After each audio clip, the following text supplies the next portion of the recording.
सबसे पहले खबर रुड़की से, जहां पर सिविल लाइन कोतवाली के दिल्ली हरिद्वार हाईवे पर देर रात एक कार में अचानक ही आग लग गई। गनीमत रही कि समय रहते सभी लोग सुरक्षित कार से बाहर निकल आए, लेकिन देखते ही देखते कार आग का गोला बन गई। सूचना पर पहुंची फायर ब्रिगेड की टीम ने आग पर काबू पाया। जानकारी के मुताबिक हरियाणा के रहने वाले थे सभी कार सवार, जो हरिद्वार स्नान के लिए आ रहे थे।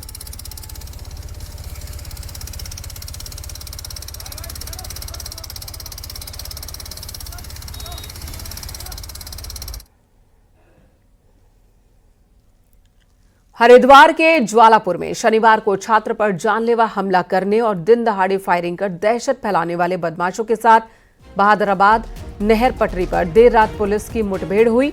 चेकिंग के दौरान जैसे ही कार सवार बदमाशों ने पुलिस पर फायरिंग की, पुलिस की जवाबी कार्रवाई में एक बदमाश को गोली लगी। पुलिस ने घायल बदमाश समेत 2 को गिरफ्तार किया, जबकि एक को मौके का फायदा उठाकर एक भाग निकला। घायल बदमाश को जिला अस्पताल ले जाया गया। गिरफ्तार बदमाशों में से एक दिल्ली और एक मेरठ का रहने वाला है।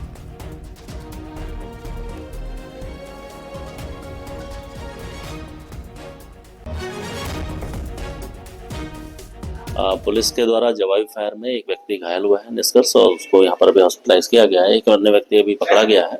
5 लोग अभी फरार चल रहे हैं। इनके पास से 2 असलहे बरामद हुए हैं, और साथ में जो गाड़ी आज दिन की घटना में ब्लैक कलर की स्कॉर्पियो जो सराय में घटना हुई थी, उससे लगातार उसको चेज किया जा रहा था, वो भी इनसे बरामद हुई है।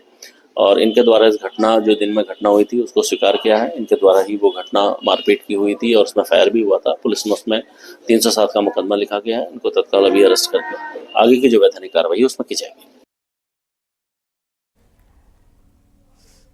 शनिवार को रामनगर में प्रशासन ने अतिक्रमण के खिलाफ कार्रवाई की। रानीखेत रोड पर प्रशासन की टीम ने बुलडोजर चलाया। रेहड़ी फड़ लगाने वालों को भी सड़क से हटाया। 58 लोगों के चालान काटे गए हैं। प्रशासन का कहना है कि अतिक्रमण की वजह से यहां जाम लग जाती है, लोग परेशान रहते हैं, जिसके बाद कार्रवाई की गई। आगे भी इस तरह के एक्शन एनक्रोचमेंट के खिलाफ लिए जाते रहेंगे।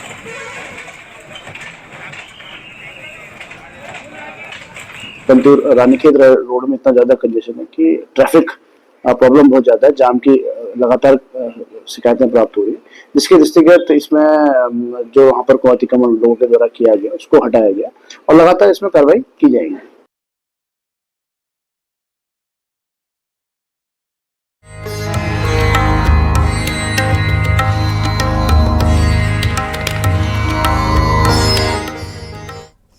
आज से चैत्र नवरात्र शुरू हो गए हैं। धर्मनगरी हरिद्वार में माता के मंदिरों में नवरात्रों पर अलग ही रौनक देखने को मिलती है। माता के मंदिरों में भक्तों का तांता लगा है। हरिद्वार की अधिष्ठात्री देवी कही जाने वाली माया देवी मंदिर में सुबह 4 बजे से ही श्रद्धालु दर्शन के लिए पहुंच रहे हैं। नवरात्रों के लिए मंदिर में फूलों की सजावट की गई है। मां माया देवी की प्रतिमा का भी विशेष श्रृंगार किया गया है। मान्यता है कि यहां दर्शन करने से भक्तों की सभी मनोकामनाएं पूरी होती हैं।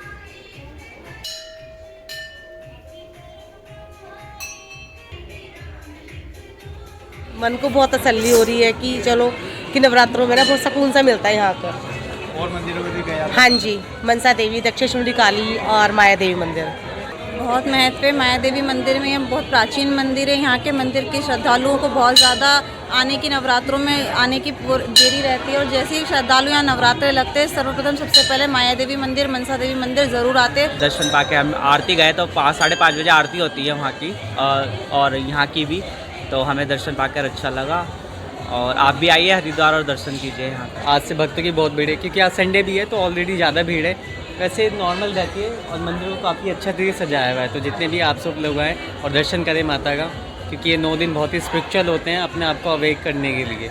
जय माता दी। हरिद्वार की अधिष्ठात्री देवी कही जाने वाली मां माया देवी में मंदिर में भक्तों का तांता लगा हुआ है। सुबह 4 बजे से यहाँ पर श्रद्धालु पहुँच रहे हैं और माता के दर्शन कर रहे हैं। नवरात्रों के दिनों में मंदिर को विशेष तौर पर सजाया गया है। इस वक्त मंदिर परिसर में मैं मौजूद हूँ, तस्वीरों में देखा जा सकता है भक्तों का किस तरह से यहाँ पर तांता लगा हुआ है। अच्छी खासी संख्या में, बड़ी संख्या में लोग यहाँ पर पहुँच रहे हैं और माँ की आराधना कर रहे हैं। माया देवी मंदिर हरिद्वार का पौराणिक मंदिर है। मान्यता है कि यहाँ पर पूरे मन से पूरी जो मनोकामना यहाँ पर मांगी जाती है माँ उनको पूरी करती है। माया देवी के नाम पर ही हरिद्वार को मायापुरी के नाम से भी जाना जाता है। हरिद्वार के सभी जितने भी माता के मंदिर हैं, चंडी देवी मंदिर, मनसा देवी, माया देवी, सुरेश्वरी मंदिर, जितने भी प्रमुख मंदिर हैं सब पर जो है भक्तों का तांता लगा हुआ है। लोग यहाँ पर पहुँचकर माँ के दर्शन कर अपनी मनोकामनाएं पूरी कर रहे हैं। पुलकित शुक्ला, हरिद्वार। नवरात्रि से पहले एक छोटी बच्ची ने सीएम पुष्कर सिंह धामी को महिषासुर मर्दन स्तोत्र का पाठ किया। इस दौरान सीएम ने महिषासुर मर्दन स्तोत्र ध्यान से सुना। आज से नवरात्र की शुरुआत हो रही है। उससे पहले ये वीडियो सीएम पुष्कर सिंह धामी ने ही जारी किया है, जो लोगों को बहुत पसंद भी आ रहा है।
सीएम पुष्कर सिंह धामी आज रुड़की दौरे पर रहेंगे, जहां पर गंग नहर पर आयोजित गंगा आरती का शुभारंभ करेंगे। सीएम धामी शाम 4 बजे रुड़की पहुंचेंगे। वहीं मुख्यमंत्री के दौरे को लेकर पुलिस और प्रशासन तैयारियों में जुटा है।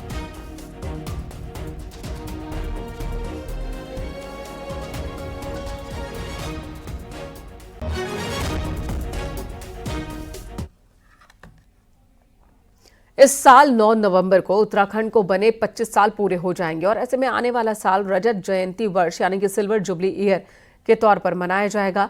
सीएम पुष्कर सिंह धामी ने शनिवार को इसे लेकर बड़ी घोषणा की। मुख्यमंत्री ने कहा कि इस मौके को खास बनाने के लिए हर शहर में देवभूमि सिल्वर जुबली पार्क बनाया जाएगा।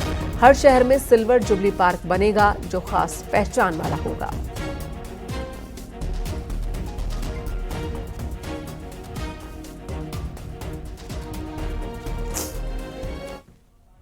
उत्तराखंड में मदरसों पर कार्रवाई हो रही है। देवभूमि से लैंड जिहाद, लव जिहाद, थूक जिहाद खत्म करने का वादा खुद मुख्यमंत्री कर चुके हैं और ऐसे में माहौल में जो मुस्लिम वोट कांग्रेस का मजबूत वोट बैंक माना जाता है, उसे कांग्रेस कैसे बचाएगी और समझाएगी ताकि 2027 संभल सके, ये सवाल कांग्रेस के सामने है। देखिए ये रिपोर्ट।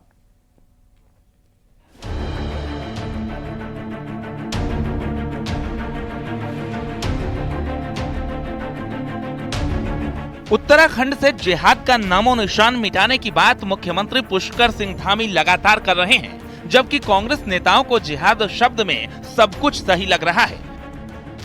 पिछले 3 साल में देवभूमि में बने माहौल ने कांग्रेस को परेशानी में डाल दिया है, तो 2027 के चुनाव से पहले कांग्रेस के लिए बड़ा मुश्किल सवाल खड़ा हो गया है। दरअसल कांग्रेस को मैदान में मुस्लिम वोट बैंक को साथ बनाए रखना है, तो पहाड़ी जिलों में बीजेपी के हिंदुत्व के एजेंडे का तोड़ खोजना है। जहां 2022 के विधानसभा चुनाव में मुस्लिम यूनिवर्सिटी ने कांग्रेस का बड़ा नुकसान किया, ये बात खुद कांग्रेस नेताओं ने तब मानी भी। ऐसे में अब मुस्लिम वोट बैंक को कांग्रेस कैसे साथ ले पाएगी? ये लव जिहाद, थूक जिहाद जो ये बोल रहे हैं, वो इसीलिए बोल रहे हैं कि घबराए हुए हैं, और घबराई हुई पार्टी या घबराए हुए आदमी ही इस तरीके की चीजें करता है ताकि किसी तरीके से भी वो बच सके। और डोजर चलाना इन्होंने सिखाया है।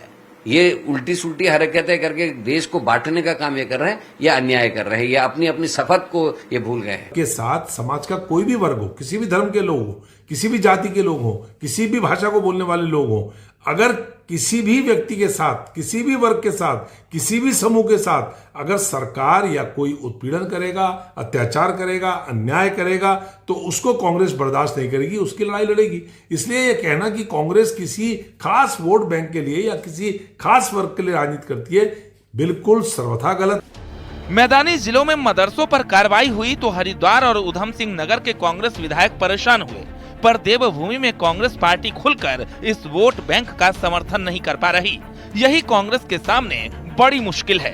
कांग्रेस खुद को सबका बता रही है और सिर्फ मुस्लिम वोट कांग्रेस का है, इसे बीजेपी का झूठ बता रही है। पहले वाले चुनाव में माननीय हरीश रावत जी, जो बहुत ही वरिष्ठ लीडर्स कांग्रेस के हैं, उन्होंने उस समय जो कहा गया वो बड़ा खेदजनक था और इससे उनको हार का सामना करना पड़ा। और आज की स्थिति यह है कि वोट बैंक की तरह इस्तेमाल करने वाली यदि कोई है तो कांग्रेस है। उत्तराखंड में कांग्रेस पिछले 2 चुनाव मुस्लिमों से जुड़े मुद्दों पर हारी। ऐसे में अब कांग्रेस के सामने संकट यही है, ना तो कांग्रेस मुस्लिम वोट को नकार सकती है और ना ही खुलकर गले लगा सकती है। ऐसे में कांग्रेस कैसे अपने वोट को बचाए, इसी पर कांग्रेस कंफ्यूजन में है। दीपांकर भट्ट, न्यूज़ 18, देहरादून।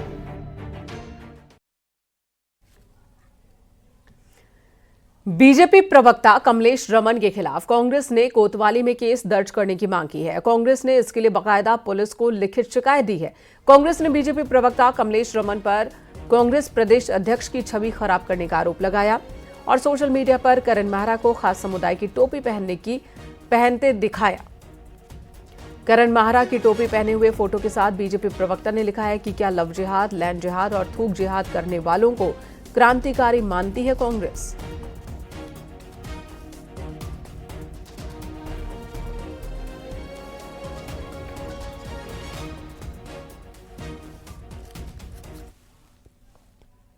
कहते हैं जहां शिक्षा बढ़ती है वहां अपराध पर भी लगाम लगती है, लेकिन देहरादून का एक इलाका जो शिक्षा का हब तो बन ही रहा है, साथ ही अपराध का ग्राफ भी इस इलाके में तेजी से बढ़ने लगा है, जो छात्रों के भविष्य को अंधकार में ले जाता दिख रहा है।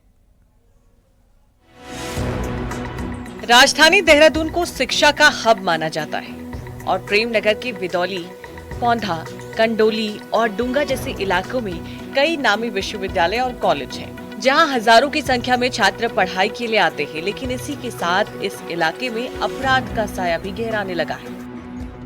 नशे का बढ़ता कारोबार, छात्रों के बीच गुटबाजी के चलते आए दिन होने वाली मारपीट और गोलीबारी की घटनाओं ने स्थानीय लोगों को दहशत में डाल दिया है। यहाँ जो बच्चे हैं गुंडागर्दी करते हैं, होली में भी अभी होली का वो था तो इसमें भी सुनने में आया कि बदतमीजी करी छात्रों ने स्थानीय के लोगों के साथ। ये असला बारूद अभी ये पता नहीं, ये बोलते हैं कि लाइसेंसी है, लाइसेंसी भी लाते हैं। इनके माँ बाप ने इन्हें खुली छूट दे रखी है। सबसे बड़ी गलती इनके माँ बाप की है। जब आपने बच्चा पढ़ने भेजा है तो पढ़ने भेजो ऐसे करने के लिए थोड़ी है कि गुंडागर्दी करने के लिए। कुछ वीडियो बनाने की अपने फ़ोन से भी कोशिश की है। मैंने उनको बोला मेरे कैमरा भी लगा है, तो कैमरे की भी तार उन्होंने निकाली, मेरे DVR भी लेकर अंदर घुस गए वो पूरे उसमें। उन्होंने अंदर जाने के बाद में बच्चों को भी धमकी दी है, उसकी वीडियो भी है मेरे पास। तो DVR निकाल के ले गए यहाँ से। फिर मेरे रेस्टोरेंट पे गए, रेस्टोरेंट पे इन्होंने लूटपाट की। वहाँ पे जाके कोल्ड ड्रिंक फेंक दी निकाल के, गले में से पैसे ले गए, सामान ले गए निकाल के, ऑफिस में से भी पता नहीं क्या क्या लेके गए हैं वो यहाँ से। राजधानी में बढ़ते अपराधों पर लगाम लगाना पुलिस के लिए भी एक बड़ी चुनौती बना हुआ है। हालांकि पुलिस लगातार कार्रवाई की बात कर रही है। पुलिस का कहना है कि घटनाओं को रोकने के लिए गश्त बढ़ाने के साथ साथ अपराधियों की धरपकड़ भी की जा रही है। इस तरह की जो सख्ताई की कार्रवाई है, भले वो नाइट पेट्रोलिंग है या हम जो है गश्त बढ़ा रहे हैं सभी क्षेत्रों में या प्रिवेंटिव कार्रवाई कर रहे हैं, ये और आने वाले समय में सख्ताई से हम अमल में लाते रहेंगे। पचवा दून का ये इलाका जो शिक्षा के नाम पर विकसित हुआ था, लेकिन अब अपराध और असुरक्षा की चपेट की ओर बढ़ता जा रहा है, जिससे निपटने के लिए पुलिस उन पेशेवर अपराधियों पर लगाम लगाए जो इन छात्रों के हाथ में असलहे और इनकी नसों में नशा डाल रही है। न्यूज़ 18 के लिए देहरादून से सतेंद्र बर्तवाल की रिपोर्ट।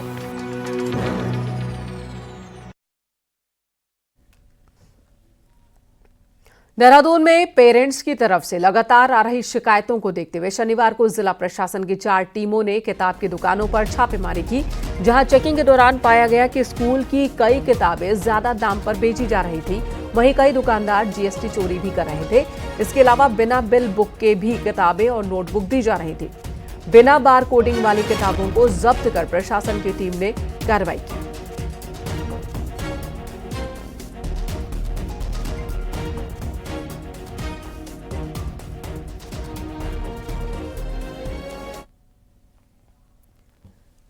रुद्रप्रयाग में सेवा संकल्प धारिणी फाउंडेशन ने निःशुल्क स्वास्थ्य शिविर का आयोजन किया। अगस्त मुनि खेल मैदान में लगे इस हेल्थ कैंप में IHLD दिल्ली के डॉक्टर्स की टीम ने लोगों का हेल्थ चेकअप किया। हेल्थ कैंप का शुभारंभ फाउंडेशन की फाउंडर ट्रस्टी गीता धामी ने किया। इस मौके पर गीता धामी ने कहा कि फाउंडेशन प्रदेश के अलग अलग इलाकों में फ्री हेल्थ चेकअप कैंप लगा रहा है, जिससे लोगों के स्वास्थ्य की सुविधाएं उन्हें मुहैया कराई जा सके। आपको बता दें, इस हेल्थ कैंप में 2000 से ज्यादा लोगों ने फ्री हेल्थ चेकअप करवाया है। उनके द्वारा यहाँ पे स्वास्थ्य शिविर जो लगाया गया है, उससे हमको बहुत खुशी हुई। लोगों को बहुत सुविधा दी जा रही है यहाँ पे। और मैं कान जो हूँ बहुत काफ़ी कम सुनता था, उनके द्वारा जो है ये मशीन भी दी गई है। मैं इससे बहुत खुश हूँ।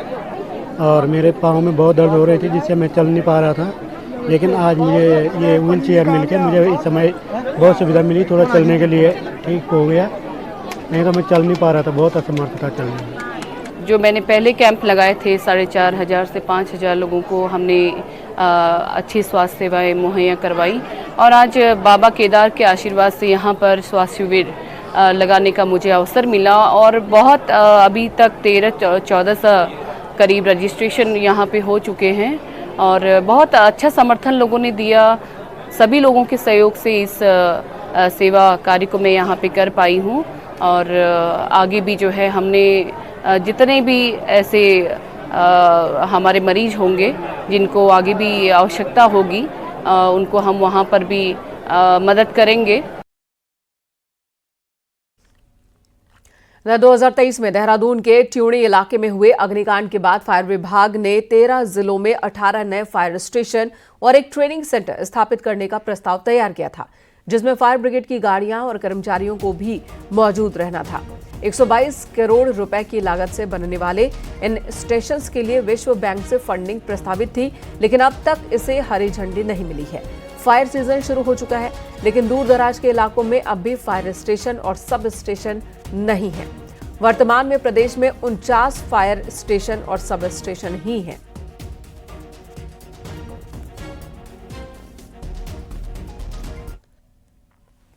गर्मियों की शुरुआत के साथ ही उत्तराखंड के जंगल धधकने शुरू हो चुके हैं। वन विभाग का दावा है कि बीते सालों की अपेक्षा उनकी तैयारी इस साल ज्यादा है। मौसम विज्ञान केंद्र और सैटेलाइट डेटा के आधार पर आग पर समय रहते ही काबू पाया जा सकता है, इस तरह के दावे किए जा रहे हैं।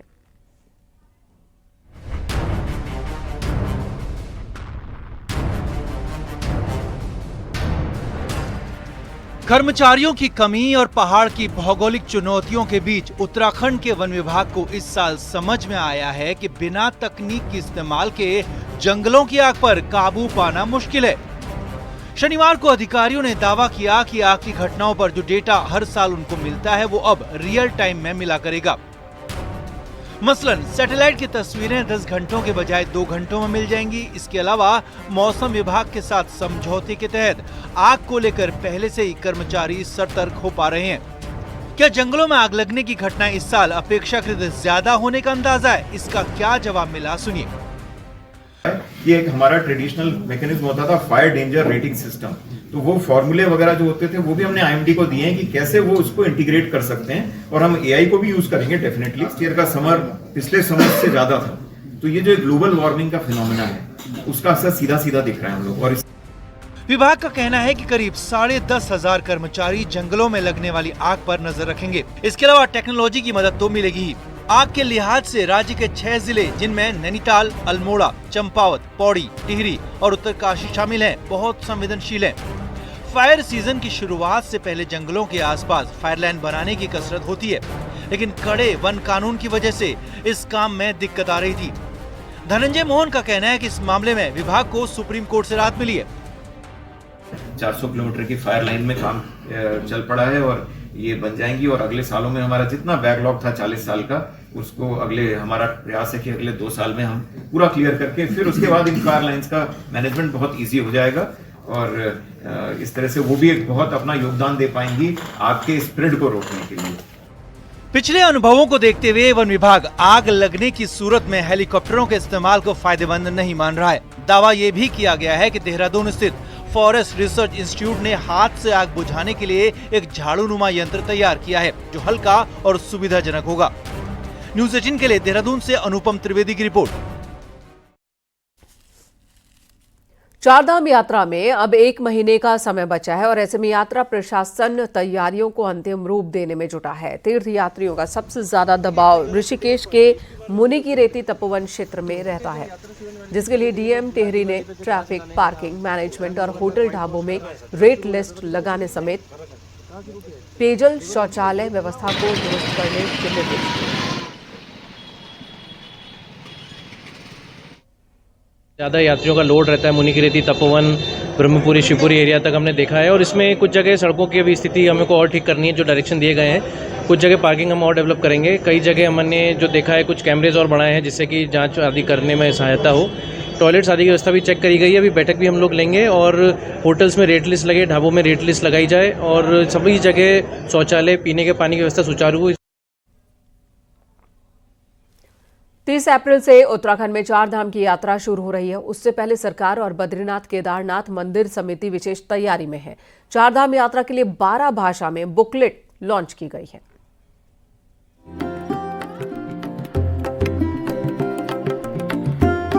चारधाम यात्रा को लेकर बद्री केदार मंदिर समिति ने इस बार खास तैयारी की है, जिसमें बद्रीनाथ, केदारनाथ के अलावा दूसरे 47 सिद्धपीठ, मंदिर और धामों की जानकारी श्रद्धालुओं तक पहुंचाने के लिए बीकेटीसी ने 12 भाषाओं हिंदी, तमिल, तेलुगु, बंगाली, गुजराती, मलयालम और अंग्रेजी में बुकलेट छपवाई है और इस बुकलेट को सभी रेलवे स्टेशन, बस अड्डे और होटल में रखा जाएगा ताकि देवभूमि आने वाले तीर्थ यात्रियों को उत्तराखंड के धाम केदारनाथ, बद्रीनाथ और पंचबद्री, पंच केदार सहित छोटे बड़े मंदिरों की जानकारी और उनकी विशेषता के बारे में जानकारी मिल सके। कि लोग क्या होते बेसिकली सिर्फ 2 ही चीज को जानते थे, बद्री और केदार, जबकि हमारे वहाँ पंचबद्री, पंच केदार, ध्यान बद्री, योग बद्री, भविष्य बद्री, बृहद बद्री, कल्पेश्वर, तुंगनाथ, रुद्रनाथ, बहुत सारे हमारे टेम्पल्स हैं। 47 टेम्पल हमारे बीकेटीसी के, तो उन सब की इंफॉर्मेशन हमने ये जो लोकल लैंग्वेज है उसमें रखी है और हमारा प्रयास रहेगा कि जो हमारे सारे तीर्थ स्थलों का जो श्रद्धालु, जो भक्तगण यहाँ घूमने आते उसका दर्शन कर पाएं। और सरकार और समिति के इस तरीके के प्रयास का तीर्थ पुरोहितों, पंडा समाज और स्थानीय लोगों ने स्वागत किया है। लोगों का कहना है कि अगर इस तरीके की जानकारी देश के अलग अलग राज्यों से आने वाले श्रद्धालुओं को दी जाएगी तो इससे उत्तराखंड के तीर्थ स्थानों का व्यापक प्रचार प्रसार होगा। एक नई पहल को मैं उनको धन्यवाद करूंगा कि ऐसी पहल होनी चाहिए, जो देश विदेश और हमारे पूरे भारतवर्ष से लोग आते हैं उनको उसका ज्ञान मिले, उनके अपनी भाषाओं को सामने कोई चीज मिले, जो बुक्स प्रकाशित हो रही हैं वो देखें कि हमारा भी हमारी भाषाओं द्वारा कुछ न कुछ किया जा रहा है। बद्रीनाथ और केदारनाथ धाम सहित देवभूमि के दूसरे मंदिर और तीर्थ स्थल आस्था का बड़ा केंद्र है और ऐसे में 12 भाषाओं में इनकी जानकारी पूरे देश में जाएगी, जिससे भविष्य में सार्थक परिणाम भी दिखाई देंगे। न्यूज़ 18 के लिए चमोली से नितिन सेमवाल की रिपोर्ट।